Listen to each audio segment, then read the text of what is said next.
आज हम बात करने वाले हैं नॉर्थ कॉकेशियन स्टेट एकेडमी की। इस वीडियो के बाद आपको इस कॉलेज के बारे में कोई और वीडियो देखने की जरूरत नहीं पड़ेगी, तो इस वीडियो को पूरा एंड तक देखना और चाहो तो अपने पेरेंट्स को साथ लेके बैठो जो उनको भी इस कॉलेज के बारे में अच्छे से चीज़ें समझ में आए। ठीक है, नॉर्थ कॉकेशियन स्टेट एकेडमी। अगर आपका लो बजट है तो लो बजट के अंदर ये कॉलेज आपके लिए बेस्ट हो सकता है, और भी काफ़ी इसकी प्लस पॉइंट्स है जो मैं आपको आगे एक्सप्लेन करूंगा। पहले बात करते हैं बजट का, क्योंकि सबसे पहले चीज़ें आती है मन में, वो आती है बजट की कि बजट क्या होने वाला है हमारे कॉलेज का, including food, including hostel and including हमारी पढ़ाई लिखाई। तो मैं बात करूँ अगर तुम्हारी हॉस्टल की और एकेडमिक्स की, तो वो आपका इस कॉलेज ले जाएगा 22 लाख समथिंग। 3,50,000 आपका साल का इसका फीस है और 20,000 आपका साल का हॉस्टल का है। और हॉस्टल आपका गवर्नमेंट हॉस्टल होने वाला है, प्राइवेट नहीं। रशिया में 50% हॉस्टल जो है वो प्राइवेट होते हैं और 50% गवर्नमेंट है। तो प्लस पॉइंट है कि आपको अंडर बजट कॉलेज में गवर्नमेंट हॉस्टल मिलने वाला है।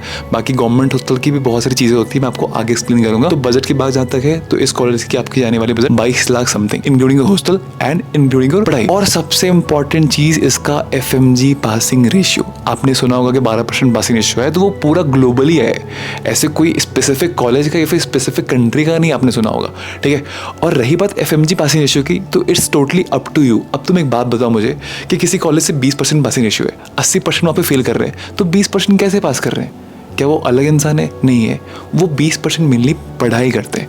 अब तुम देखो कि रशिया में आने वाले बच्चे जो होते हैं ना, वो 150 मार्क्स लाए आगे, बट इंडिया में 600 प्लस आना पड़ता है। कहाँ 600 और कहाँ 150।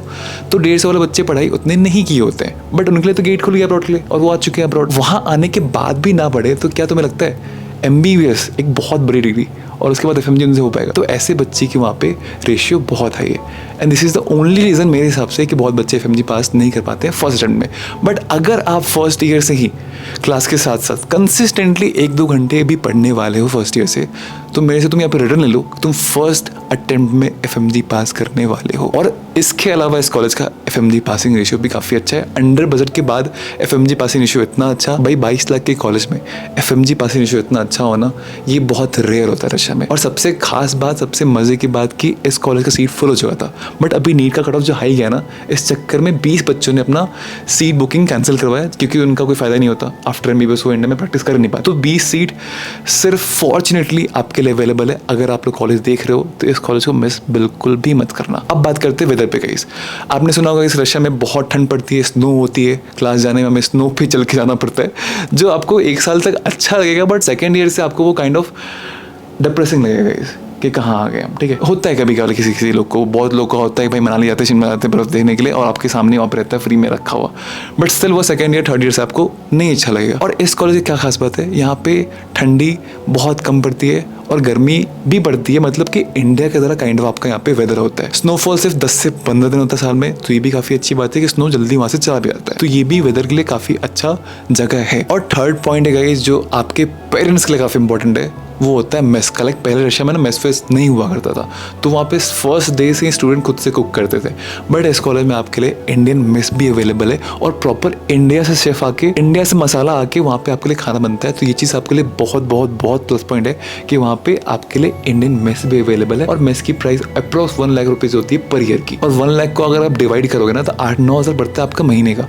अगर आप दिल्ली विल्ली में पढ़ने जाओगे ना तो नॉर्मल मेस की टिफिन की चार्ज आती है 7-8 हज़ार रुपये। मैं खुद जाके खाया हुआ, तो 8-9 हज़ार अगर आप रशिया में पे कर रहे हो इंडियन मेस के लिए 3 टाइम खाने के लिए, तो ये मेरे हिसाब से बहुत कम है, मेरे हिसाब से जेन्युइनली बहुत कम है। रशिया में रहना अपने घर से इतने दूर और प्रॉपर इंडियन खाना खाना, वो भी इंडियन शेफ के हाथ से बना हुआ, तो मेरे हिसाब से बहुत कम है। तो वो आपके लाख के अराउंड में बढ़ जाएगी मेस की। जो आपको चाहिए तो आप ले लो, नहीं चाहिए तो आप खुद से भी कुक कर सकते हो। वहाँ पे किचन अवेलेबल होता है आपके हॉस्टल्स में, ठीक है, और गैस वहाँ पे फ्री ऑफ कॉस्ट अवेलेबल है, कुछ भी कुक कर सकते हो, तो बस ग्रोसरी लाओ, खुद भी कुक करो। तो ये हो गया आपके खाने पीने का। बाकी फोर्थ पॉइंट हमारा स्पोर्ट्स का और हमारा एक्टिविटीज़ का, फेस्ट का, फ्रेशर्स का। तो ये भी एक स्टूडेंट के मन में होता है भाई, क्योंकि आप 6 साल लेने वाले कॉलेज में, और कॉलेज लाइफ भाई पूरे हमारा जो लाइफ है ना उसका सबसे स्पेशल पार्ट होता है। तो आई नो तुम्हारे मन में भी होता है कि भैया फ्रेशर्स पार्टी कैसा होता है, स्पोर्ट्स कैसा, वहाँ पे क्या वैल्यू करते हैं वहाँ पे लोग। तो मैं आपको बताता हूँ स्पोर्ट्स का एंड फ्रेशर्स का। देखो फ्रेशर्स वहाँ पे काफ़ी अच्छे से मनाया जाता है, और हमारे जो इंडियन फेस्टिवल्स है वो भी प्रॉपर तरीके से वहाँ पे सेलिब्रेट किया जाता है। प्रॉपर स्टूडेंट्स करते हैं वहाँ पे सेलिब्रेट, और टीचर्स भी करते हैं। दिवाली, होली, एवरीथिंग। मेरे व्लॉग्स देख लो आप रील्स पे, होली की व्लॉग देख लो, ठीक है। और सबसे इंपॉर्टेंट चीज़ आपके लिए यहाँ पे क्रिकेट भी अवेलेबल है, वॉलीबॉल, बास्केटबॉल, सब कुछ आप प्ले कर सकते हो। प्रॉपर आपके पास ग्राउंड है वहाँ पे। एक और चीज़ वहाँ पे आपको इन कैंपस स्विमिंग पूल मिलने वाला है, जो मेरे कॉलेज में नहीं है, ठीक है। बाकी मैं हमारा में हूँ, इससे तो एक्सपेंसिव भी है, बट इस कॉलेज में नहीं है स्विमिंग पूल, बट आपके कॉलेज में स्विमिंग पूल भी इन कैंपस अवेलेबल है, तो वो आपके लिए अच्छा हो सकता है। भाई मेरे लिए तो भाई स्विमिंग पूल, मैं खुद स्विमर भी हूँ, तो अब मेरे टाइम में भाई नॉर्थ कोकेशन में सीट नहीं बचा था, इसलिए मैं हमारे में आ गया, बट अगर सीट रहता तो मैं भी शायद नॉर्थ कोकेशन में होता भी। तो ये सी भी आपके लिए प्लस पॉइंट है, सारे एक्टिविटीज़ भी, सारे स्पोर्ट्स भी है, फ्रेशर्स भी है, दिवाली होली भी है, और इन कैंपस स्विमिंग पूल भी अवेलेबल है। एंड अगर आप किसी स्पोर्ट्स में हाई लेवल पे हो तो आप अपने कॉलेज को रिप्रेजेंट भी कर सकते हो अच्छे लेवल पे, ठीक है। और नेक्स्ट पॉइंट जो आपके लिए और आपके पेरेंट्स के लिए भी काफ़ी इंपॉर्टेंट है वो होता है कनेक्टिविटी। कि हमें फ्लाइट ले, लाइक आपने सुना होगा कि फ्लाइट ले हम लोग पहले मॉस्को जाएंगे, फिर वहाँ से अलग फ्लाइट लेंगे इंडिया का, तब जाके इंडिया आएंगे। एंड ये बहुत कॉलेज में है, देखो बहुत छोटी शहर में कॉलेज है तो वहाँ पे आपका इंटरनेशनल एयरपोर्ट नहीं है, तो फिर आपको ट्रेन से ट्रैवल करना पड़ता है मॉस्को, फिर मॉस्को से आपको इंडिया आना पड़ता है। फॉर्चुनेटली इतने बजट में आने के बाद भी कॉलेज जो शहर है आपका सिर्फ 50 मिनट्स की दूरी पे आपका इंटरनेशनल एयरपोर्ट भी है उसी शहर में। मैं भी समारोह में, मेरे समारोह में जो एयरपोर्ट है ना, हमारा इंटरनेशनल एयरपोर्ट, वो भी अराउंड 1 घंटे की दूरी पे। और आपका इस कॉलेज में भी, नॉर्थ कोकेशन में भी आपका 50 मिनट की दूरी पे इंटरनेशनल एयरपोर्ट है, जहाँ से आप डायरेक्ट इंडिया के लिए फ्लाइट ले सकते हो। तो ये भी आपके मन में कोई डाउट नहीं होगा कि भैया मुझे 2-3 दिन ट्रैवल करना पड़ेगा, नहीं, आप विद इन 24 आवर्स इंडिया आ सकते हो। आज अगर आप ट्रेन की बात करोगे, लाइक मैं बिहार से हूँ, अगर बिहार से अगर मुझे दिल्ली आना है ना तो 18-20 घंटे लगते हैं कम से कम ट्रेन से, और 18-20 घंटे में आप रशिया से इंडिया आ रहे हो, और प्राइस भी उतना एक्सपेंसिव नहीं है अगर आप रशियन ऐप वगैरह से टिकट लेते हो तो ये कनेक्टिविटी काफी अच्छी है। तो ये मत सोचना कि मुझे दूसरा शहर ट्रैवल करना पड़ेगा इंडिया आने के लिए, तो ये भी काफी अच्छी पॉइंट है। बाकी नेक्स्ट पॉइंट है वो बहुत ही इंपॉर्टेंट होने वाला है आपके पेरेंट्स के लिए भी और आपके लिए भी। नॉर्थ कोकेशन स्टेट का ना आपका पासिंग रेशियो बहुत ही हाई है, ठीक है। उसके बहुत से रीज़न हो सकते हैं कि आपको डाइवर्ट करने के लिए वहाँ पे कुछ भी नहीं है। लाइक नाइट में आपके हर एक रशिया में जो भी स्टेट है ना, वहाँ पे क्लब्स वगैरह होते हैं, पब वगैरह होते हैं, पार्टीज़ करने के लिए आप क्लब जा सकते हो। बट नॉर्थ कोकेशन में पूरी शहर में आपको नाइट क्लब नहीं मिलने वाले हैं। लाइक नाइट में आपको पार्टी वगैरह करना है तो वहाँ पे कुछ भी ऑप्शंस अवेलेबल नहीं है। ये काइंड ऑफ अच्छी चीज़ है भाई, मतलब कि प्रॉपर पढ़ाई ओरिएंटेड वो शहर मान लो है। और दूसरी चीज़ कि आपका नॉर्थ कोकेशन एकेडमी ना बहुत ही स्ट्रिक्ट भी है। 150 बच्चे लेते हैं सिर्फ और सिर्फ 150 बच्चे लेते हैं। मेरे कॉलेज में 350 लेते हैं, इस कॉलेज में सिर्फ और सिर्फ 150 बच्चे का इंटेक ही होता है, उसके ज़्यादा नहीं। तो यहाँ पे बहुत सारे कॉलेज में सुनते हो एक्सपेल सिस्टम, यहाँ पे वो सिस्टम नहीं है, और पार्टीज़ वगैरह भी नहीं होती है, पढ़ाई भी काफ़ी स्ट्रिक्ट है। तो ये अगर आप पढ़ने वाले बच्चे हो तभी आपका इस कॉलेज में एडमिशन होगा और आप इस कॉलेज में जाके FMG पास कर पाओगे। बाकी 150 बच्चे हैं, कोई पार्टीज वगैरह पे नहीं अवेलेबल है, स्ट्रिक्ट भी है। तो yes, you have to done your work जो भी आपको मिलने वाला है क्लास में, और क्लास में भी आपको रेगुलर होना पड़ेगा। तो अगर आप रेगुलर जाना चाहते हो, पढ़ाई करना चाहते हो, तभी इस कॉलेज में आना। बाकी नेक्स्ट पॉइंट है स्कॉलरशिप। लाइक स्कॉलरशिप का भी आपको मन में आता होगा। एक तो भाई देखो वर्षा की फीस ऑलरेडी कम है, बट स्टिल स्कॉलरशिप का मन में हर एक बच्चे को ख्याल आता है कि भाई स्कॉलरशिप का क्या सीन है। तो जो लोग भी आपको अगर स्कॉलरशिप बोल रहे हैं कि पहले कॉलेज जाने से पहले मिलता है स्कॉलरशिप, तो वो कई हद तक गलत होती है बात, ठीक है। स्कॉलरशिप को मिलता है वो आपके एकेडमिक्स के ऊपर होता है। लाइक MBBS यहाँ पे 6 साल गए, तो अगर आप 3rd ईयर तक आप रेगुलर क्लास जा रहे हो, ढंग से पढ़ाई कर रहे हो, टीचर से अच्छे से इंटरेक्ट कर रहे हो, एग्जाम्स में अच्छे मार्क्स ला रहे हो, सेमेस्टर में अच्छे मार्क्स ला रहे हो, तो फिर आपको 4th ईयर से आपके एकेडमिक परफॉर्मेंस को देखते हुए 50% तक की स्कॉलरशिप मिलती है। तो सोचो भाई, रशियन गवर्नमेंट भाई कितने अच्छे हैं, अपने इंडियन गवर्नमेंट भाई देखो, एक तो इतनी करोड़ों फीस, उसके बाद भी कोई स्कॉलरशिप नहीं। रशिया में इतनी कम फीस होने के बाद भी अगर आप पढ़ाई अच्छे से करते हो ना भाई, क्लासेस रेगुलर जाते हो, जो आपको जाना भी चाहिए अगर आप MBBS करने आ रहे हो तो आप सीरियस कैंडिडेट हो, तो आपको 50% तक की स्कॉलरशिप मिलती है 4th ईयर से, जो कि खुद में एक बहुत बड़ी बात है। इतनी कम फीस होने के बाद भी आपका फीस कम हो जाएगा। And last point is guys कि आपका क्लिनिकल एक्सपोजर काफ़ी अच्छा है, वो भी 1st ईयर से ही है।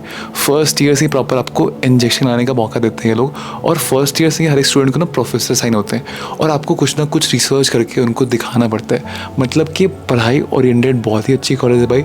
सोचो तुमको 1st ईयर से ही इंजेक्शन का नॉलेज हो जाएगा भाई, तुमको इंजेक्शन लगाने के लिए वहाँ पे चीज़ें सिखाई जाएंगी, एंड 1st ईयर से उसको इम्प्लीमेंट करा जाएगा। तो ये कितनी बड़ी बात है भाई, और प्रॉपर आपको सबमिट करना ही करना है रिसर्च कुछ ना कुछ। ये भी अच्छी बात है कि आपको एक प्रोफेसर असाइन होते हैं जो आपको वर्क देते हैं, आपको वो कंप्लीट करना ही होता है। तो मैं लास्ट में ये बोलूँगा, देखो बहुत ही अच्छी कॉलेज है, इसमें आप आंख बंद करके जा सकते हो। खैर सोचने का टाइम बिल्कुल भी नहीं, क्योंकि इसमें सिर्फ और सिर्फ 20 सीट्स अवेलेबल है, और ये वीडियो जब तक पब्लिक होगा मे बी 1-2 सीट घट भी जाए, बाकी देखने के बाद और सीट भी फुल हो जाए। तो अगर आप लोग चाहते हो इस कॉलेज में एडमिशन लेना, तो मेक श्योर कि ऑफिशियल कॉन्ट्रैक्टर के थ्रू लेना। रशिया में भाई बहुत सारे स्कैम्स होते हैं एजेंट्स को लेके, कंसल्टेंसीज को लेके, but Russian federation, Russian government के अंडर जो कॉन्ट्रैक्टर होते हैं, लाइक हर एक कंट्री लेना अपना अलग अलग कॉन्ट्रैक्टर होता है। तो इंडिया के लिए जो कॉन्ट्रैक्टर होते हैं ना, उनसे कॉन्टैक्ट करना, उनसे अपना एडमिशन लेना, ठीक है। एजेंट वगैरह भाई बहुत बड़े बड़े नाम भी है, वो लोग तुमसे पैसे ठगेंगे और लास्ट में ठगने के बाद बोल देंगे भाई हमारा एडमिशन नहीं हुआ है। फिर बहुत सारे